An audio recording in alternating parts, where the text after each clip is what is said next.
Hello everyone. Before this story ends, a millionaire will discover that the wife he treated as invisible owned part of the empire he claimed to build alone. But the real victory will not be his downfall. It will be the moment Charlotte no longer needs his regret to know her worth.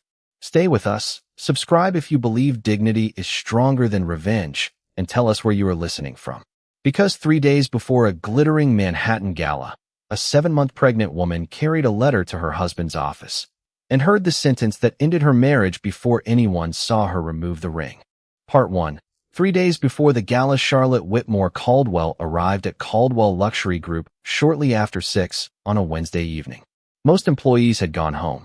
The executive floor glowed behind glass walls, reflecting Manhattan lights. Charlotte carried a small wooden box containing a letter she had written to Alexander for their unborn daughter. The letter thanked him for the man he had once been. Before the company, before the private jet, and before business magazines called him a visionary, Alexander Caldwell had worked from a rented room above a laundromat. Charlotte was there when banks rejected him. She edited proposals, introduced him to her family's accountant, and invested $250,000 from an inheritance held in her separate trust. The investment was not a gift. At her father's insistence, Charlotte received founder shares under a written agreement before the wedding. She later worked without salary during the company's first years, built relationships with designers, and developed the customer service standards that made the brand trusted. When the company succeeded, Alexander became its public face. Charlotte gradually became the founder's wife. She told herself she did not need credit. What she needed was her husband. That man had been disappearing for years. Charlotte reached Alexander's office and heard Victoria Bennett laughing behind the partly open door. Victoria was Caldwell Luxury Group's new brand ambassador, selected despite concerns about her limited experience and unusually close access to the CEO. Charlotte stopped. Inside, Victoria held a glass of champagne. Alexander stood beside her, his tie loosened. After the gala, everyone will understand, Victoria said. Alexander looked toward the window. The timing has to be handled carefully. Because Charlotte is pregnant? Because the board hates surprises. Victoria smiled. Once the baby is born, everything will be easier. Alexander did not defend his wife. He did not tell Victoria that there would be no future with her. He placed a hand against Victoria's back and kissed her. The wooden box nearly slipped from Charlotte's fingers. For months, she had seen warning signs, hotel receipts, late-night messages, a perfume scent on Alexander's coat, and photographs from private dinners described as business meetings. She had blamed exhaustion, pregnancy, her own fear of confrontation. Now there was nothing left to interpret. Charlotte stepped away before either of them saw her. In the elevator, she placed one hand over her stomach. Her daughter moved beneath her ribs. "I am sorry," Charlotte whispered, not to Alexander, but to the child who had been growing inside a marriage built on appearances. She drove directly to the office of Rebecca Hayes, a matrimonial attorney recommended by a longtime friend. Rebecca listened without interruption. "Are you in immediate danger?" she asked. "No." "Has he threatened to take the baby?" "No." "He does not know I heard them." "Then we plan carefully. We do not create facts that hurt you later." Charlotte placed the founder share agreement, trust records, tax documents, and copies of household financial statements on the table. She had spent 2 weeks collecting them after the first unmistakable photograph of Alexander and Victoria appeared online. Rebecca reviewed the documents. "You are not a dependent spouse walking away with nothing," she said. "You may have separate property, marital claims, support rights, and a substantial interest requiring professional valuation. New York divides marital property equitably, which is not automatically the same as dividing everything in half. I do not want to destroy him. That is not the goal.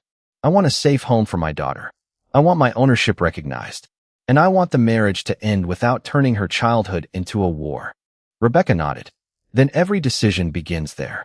They discussed temporary financial protections, medical insurance, custody after the birth, and the importance of not removing large sums or hiding assets. Charlotte would remain in New York. She would stay with her brother in Westchester after the gala, file promptly, and allow service through proper channels. "Why attend the gala at all?" Rebecca asked.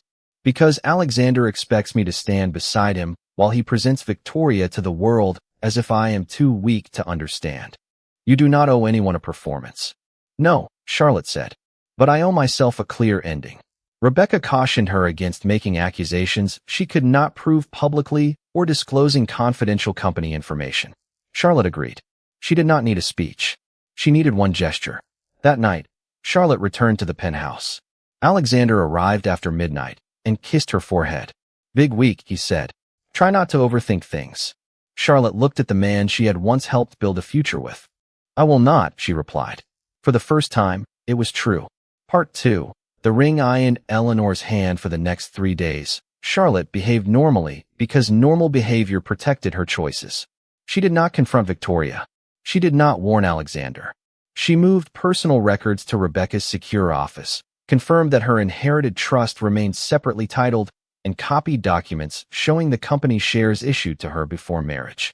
A forensic accountant would later determine which assets were separate, which were marital, and how years of active work affected their value. Charlotte packed one suitcase for herself and one small bag of baby supplies. Her brother, Ethan Whitmore, prepared a guest suite in his Westchester home. She arranged prenatal care nearby and gave Rebecca permission to communicate with Alexander's attorney after the filing. On Saturday evening, Charlotte entered the Caldwell Foundation gala wearing a simple white gown. Alexander glanced at her stomach. "You changed the dress." The other one did not fit. He looked toward a group of donors before answering. "We will take photographs after my speech." There was no question about how she felt. No hand on the child. No recognition that she was 7 months pregnant and standing for hours. Victoria arrived in silver and moved through the ballroom as if she had already inherited it. During dinner, Alexander thanked investors, designers, and executives who had helped build Caldwell Luxury Group. He did not mention Charlotte. Years earlier, she might have smiled through the omission. Tonight, she felt only clarity. When the orchestra began, Victoria approached Alexander in front of the foundation board. "One dance," she said.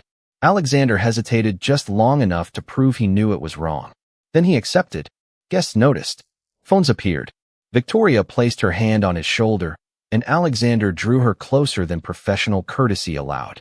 Charlotte did not cry. She crossed the ballroom toward Eleanor Caldwell, Alexander's mother. Eleanor had always loved Charlotte, but had avoided challenging her son. She believed married couples should solve their own problems, and that asking questions might embarrass everyone. Tonight, her silence ended. "Charlotte," Eleanor whispered. "I saw what he did." "So did I." Charlotte removed her wedding ring and placed it in Eleanor's palm. The diamond clicked softly against Eleanor's bracelet. "What should I tell him?" "The truth," Charlotte said. "Tell him his attorney will receive the papers Monday morning. Tell him I am safe. Tell him the baby is safe. And tell him not to come to my brother's house without invitation." Eleanor stared at the ring. "Is there any chance?" "Not tonight."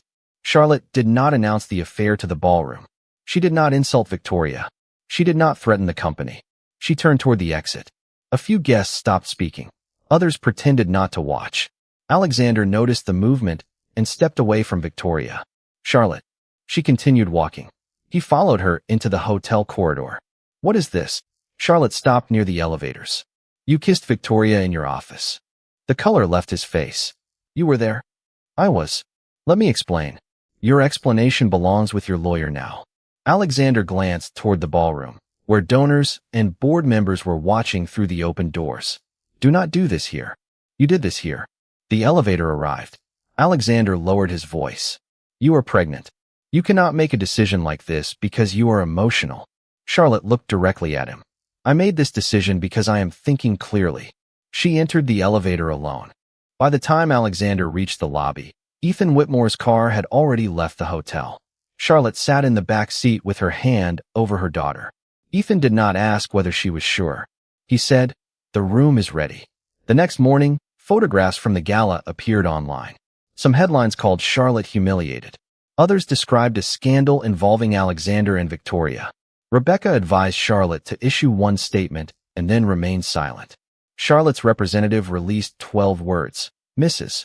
Caldwell has filed for divorce and requests privacy for her family." No allegation. No threat. No performance. On Monday, Alexander was personally served with the summons and complaint. The filing relied on the no-fault ground that the relationship had broken down irretrievably. It requested temporary support, financial disclosure, protection against improper transfer of assets, recognition of Charlotte's ownership interests, and orders concerning the child after birth. Alexander read the papers in his office while the board convened an emergency meeting down the hall. For the first time, the woman he had treated as an accessory had forced him to see the structure beneath his own success. She had not walked away with nothing. She had walked away with documents. Part 3. The case that money could not erase. Alexander's first instinct was to control the damage. His publicist drafted a statement describing the gala as a misunderstanding. His general counsel warned him not to use company employees to manage a personal divorce. The independent directors demanded that Victoria's contract and Alexander's communications with her be reviewed for conflicts of interest. Alexander called Charlotte. Rebecca answered through counsel. All direct communication should concern urgent medical issues and occur through the agreed channel. He sent flowers to Ethan's house. Charlotte returned them. He sent a handwritten apology. She kept it, but did not respond. The court process moved forward. Both sides exchanged financial disclosures. A neutral valuation firm examined Caldwell Luxury Group. Charlotte's premarital founder shares were documented, but the parties also had marital investments, real estate, retirement accounts, and questions about the increase in company value during the marriage. Rather than pretend the answers were simple, each side retained experts. Rebecca reminded Charlotte that fairness required accuracy, not mythology. You helped build the company, she said. That does not mean every dollar belongs to you. Alexander founded and managed it. That does not mean your contribution disappears. Charlotte agreed. She did not demand operational control. She asked for a fair buyout of interests she would not retain, protection of the founder shares clearly belonging to her, and safeguards preventing either spouse from hiding or devaluing assets during the case. 2 months later, Charlotte went into labor. Alexander was notified immediately under their temporary agreement. He arrived at the hospital with his attorney nowhere in sight and waited outside the delivery area. Charlotte allowed him to meet their daughter after she had rested. Lily Evelyn Caldwell was born healthy, with dark hair and a serious expression. Alexander stood beside the bassinet and cried. Charlotte watched him without softening the decision she had made. You may love her, she said. But love does not give either of us permission to make the other parent disappear. I understand. You will follow the schedule. I will.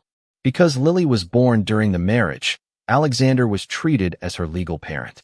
The temporary order gave Charlotte primary physical care during infancy and established frequent, shorter visits for Alexander, with adjustments as Lily grew. Major medical information would be shared. Neither parent could speak negatively about the other in Lily's presence or use staff members as substitute parents during scheduled time without good reason. Alexander initially objected to the short visits. I am her father, and she is a newborn whose routine matters, the parenting coordinator replied. This is not a judgment on your status. It is a plan for her development. He accepted it. Victoria resigned from Caldwell Luxury Group after the independent review found that Alexander had bypassed ordinary procedures in approving parts of her contract. The review did not conclude that the entire company was fraudulent, nor did the board collapse because of a private affair. It required governance changes, repayment of certain improperly approved expenses, and separation between the foundation and corporate marketing. Alexander remained chief executive, but lost several discretionary powers. An independent chair was appointed. The lesson was less dramatic than ruin and more painful. People no longer trusted his judgment automatically. The divorce settlement was reached when Lily was 10 months old. Charlotte retained her documented premarital shares in a converted non-voting form and received a structured buyout of other interests after independent valuation. She kept property acquired through her trust and received her equitable share of marital assets. Alexander retained management control of Caldwell Luxury Group. Child support and Lily's expenses were calculated separately from the property settlement. The final custody agreement provided joint participation in major decisions, primary residence with Charlotte, and gradually expanding parenting time for Alexander. It included holidays, travel notice, medical access, and a process for resolving disputes. Charlotte did not take everything. Alexander did not win by keeping the company. They ended an economic and social partnership with documents designed to prevent the next 18 years from becoming a continuation of the ballroom. After the judgment was signed, Charlotte moved with Lily into a restored home in Westchester, near Ethan and within practical distance of Alexander's New York residence. She kept the surname Whitmore professionally and Caldwell only where legal records required clarity. On her first evening in the new house, Charlotte placed Lily beside the window and watched snow settle across the garden. The divorce had not made her free in one dramatic instant. Freedom was quieter. It was knowing where the money came from. It was having her name on the deed. It was opening the front door without wondering which version of her husband would walk through it. And it was knowing that Lily could love her father without watching her mother disappear. Part 4. Building something with her own name. Charlotte did not launch a company 6 months after giving birth. For the first year, she concentrated on Lily, therapy, and the practical work of rebuilding a life. She served on 2 nonprofit boards, consulted quietly for family-oriented brands, and completed a certificate program in product strategy. She learned which parts of her earlier success had been skill and which had depended on Alexander's network. The distinction mattered. When Lily slept, Charlotte reviewed old notebooks from the years before Caldwell Luxury Group.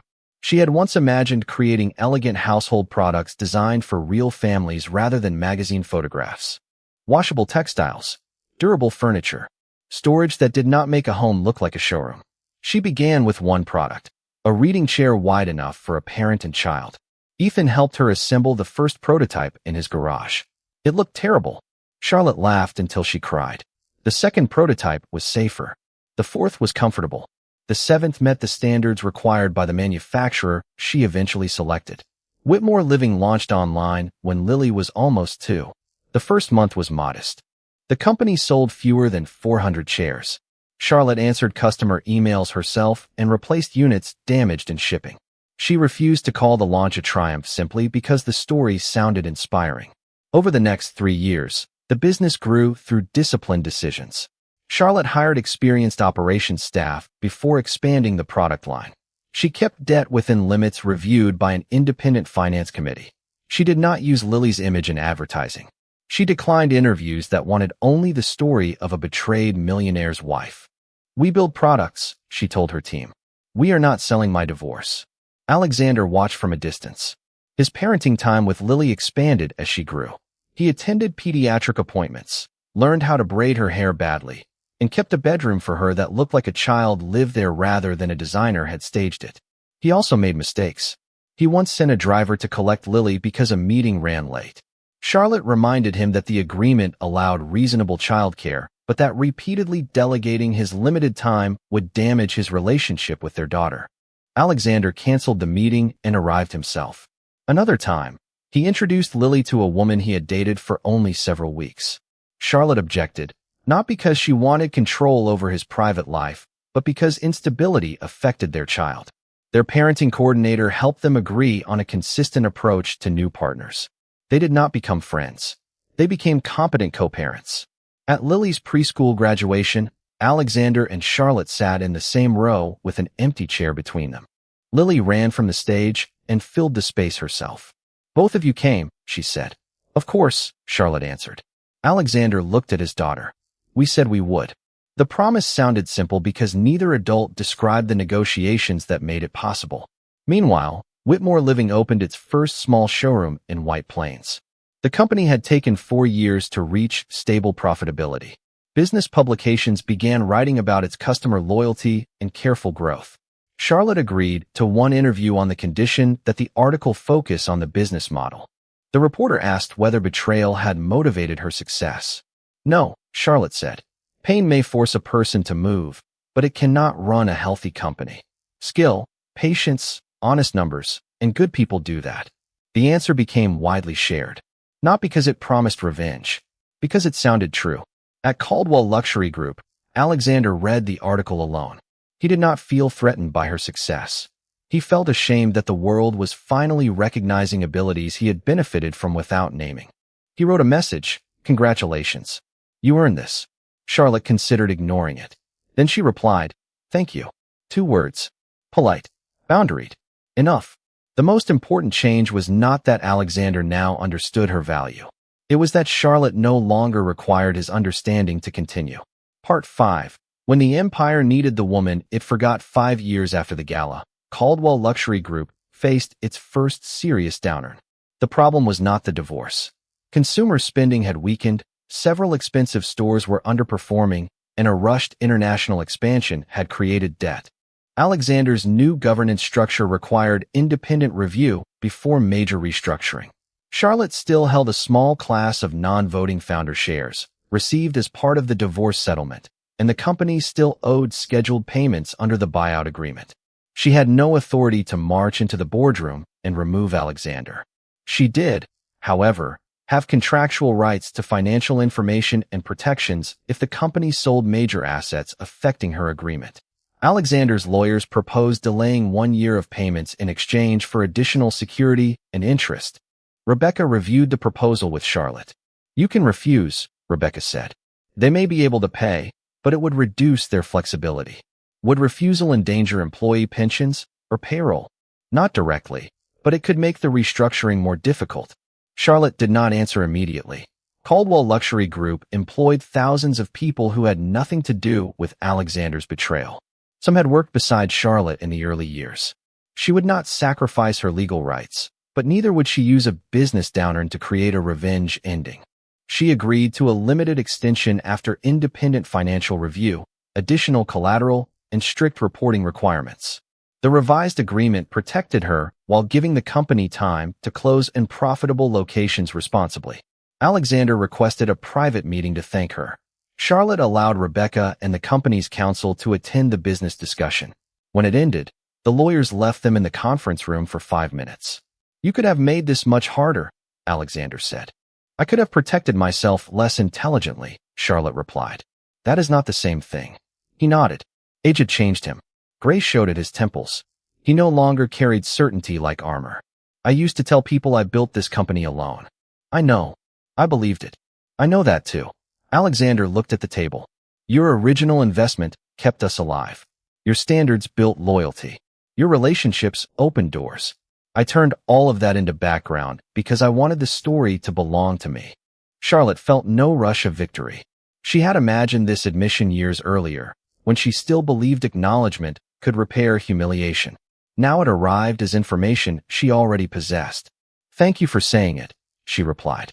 "Is that all? What were you expecting?" "I do not know. Anger. Satisfaction. I spent too many years organizing my emotions around you." Alexander absorbed the sentence. "Do you ever think we could have survived if I had told the truth sooner?" "Perhaps. But the question does not change the life we have now." He looked toward a framed photograph of the first Caldwell showroom. Charlotte stood in the background, holding fabric samples while Alexander shook hands with a reporter. "I am sorry," he said. "I believe you." The word startled him.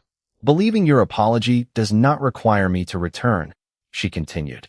"It allows me to stop arguing with the past." Alexander nodded slowly.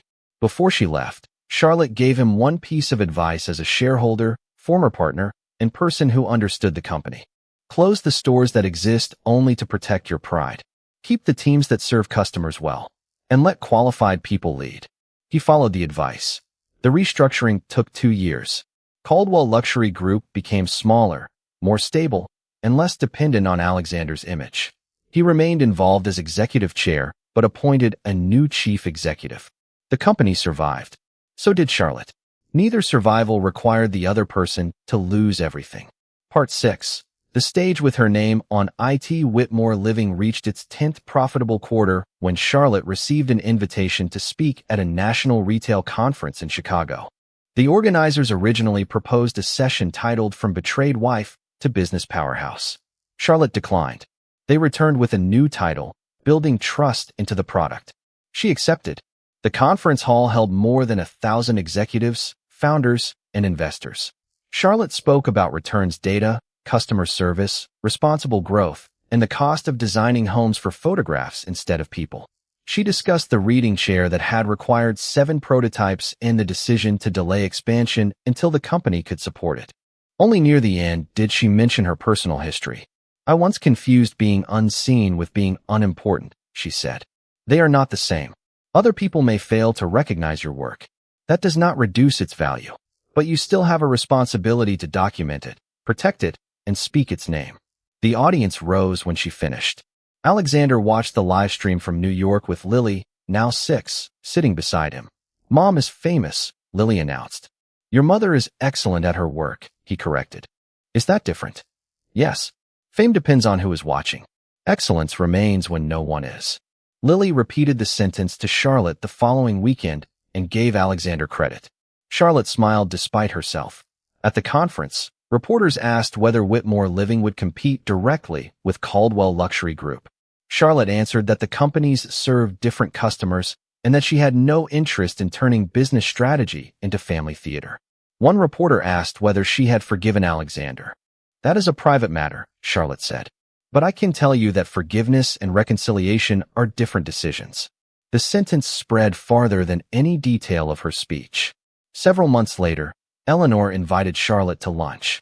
Alexander's mother had continued seeing Lily according to arrangements made with both parents. She no longer assumed grandmotherhood entitled her to unlimited access.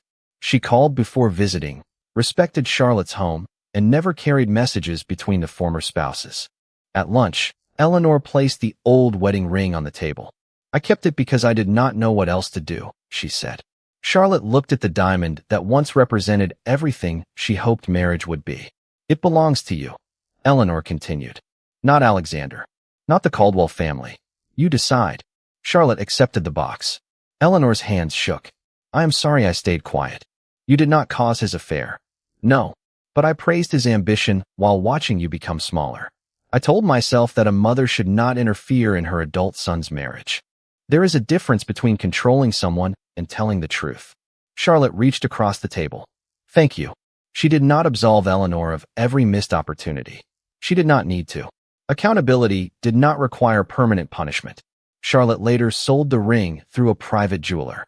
She placed half the proceeds in Lily's education account and donated half to a nonprofit providing legal representation and emergency housing to parents leaving coercive or unstable relationships.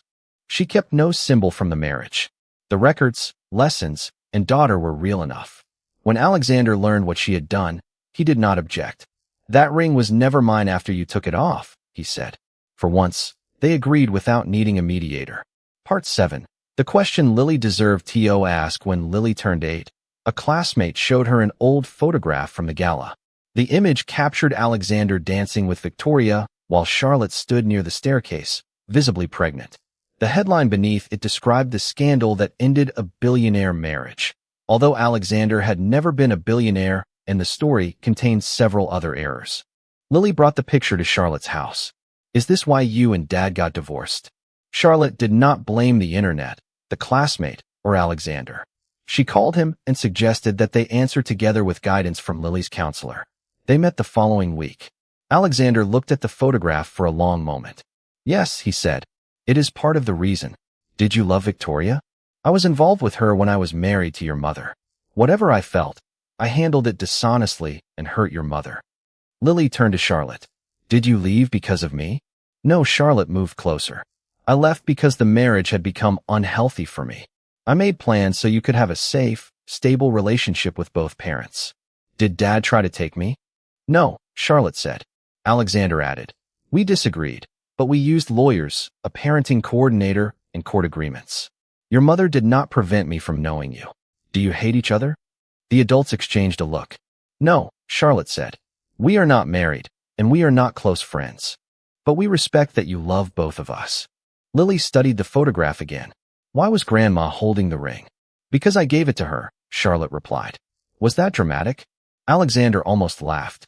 Yes, Charlotte admitted. It was. Lily smiled. I knew it. Then her expression became serious again. Would you ever marry Dad again? No, Charlotte said gently. Alexander nodded. And that answer is not sad. Your mother built a life that is right for her. I am responsible for building a good life too. The certainty seemed to comfort Lily more than a vague promise would have. As she grew older, the parenting plan changed with her needs.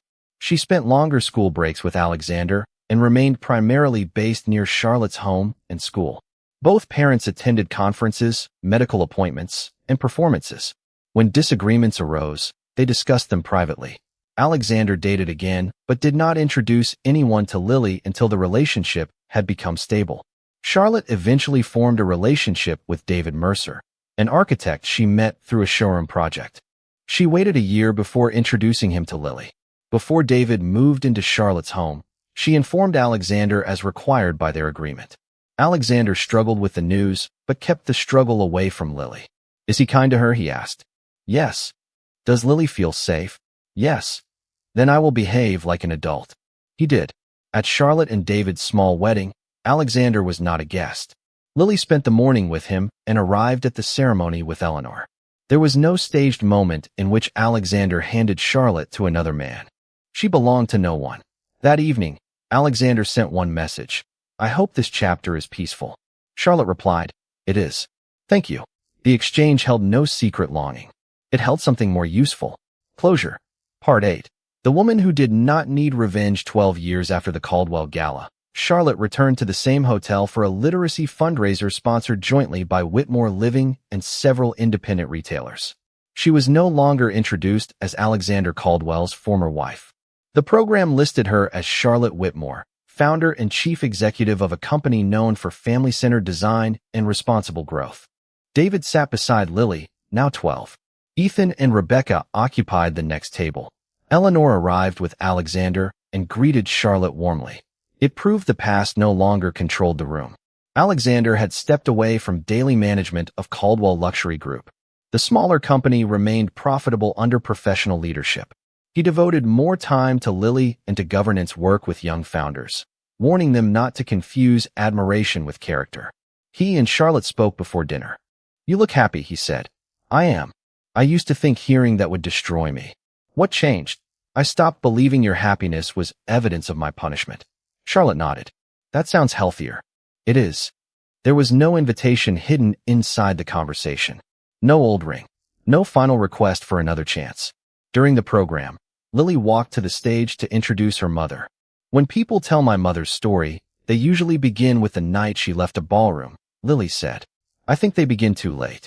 Her story started years earlier, when she helped build something no one credited her for. And it continued after she left, when she chose not to make me responsible for what happened between my parents. Charlotte felt tears rise. Lily continued. My parents did not reunite. That does not mean our family failed. They learned how to be honest, how to use help, and how to show up without asking me to choose sides. My mother taught me that dignity is not about winning against someone. It is about refusing to lose yourself. The audience stood. Charlotte joined Lily on stage and embraced her. Across the room, Alexander applauded. His regret was visible, but it was no longer the center of the story. After dinner, the orchestra began a slow song. David offered Charlotte his hand. She looked once toward the marble floor where Alexander had danced with Victoria years earlier. The memory remained, but it felt like a photograph from someone else's life. Charlotte stepped onto the floor with the man she had chosen after healing, not while running from pain.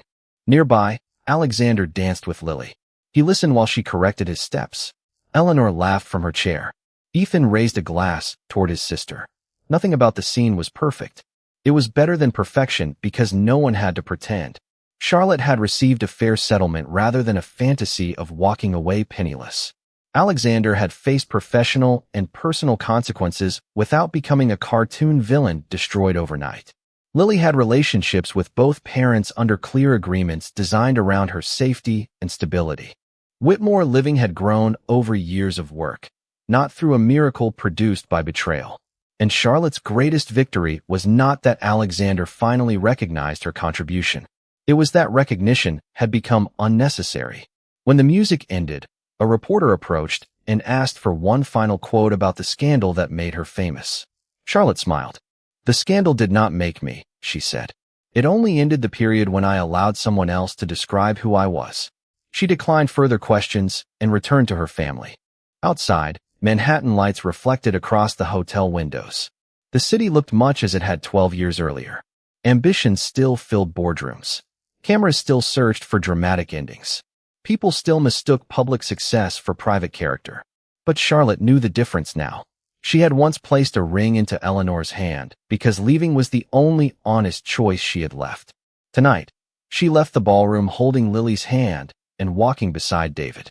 Alexander followed several steps behind with Eleanor, part of the same extended family, but no longer the author of Charlotte's future. The doors opened. Charlotte stepped into the night without anger, without fear, and without looking back for proof that anyone regretted losing her. She already knew what she was worth.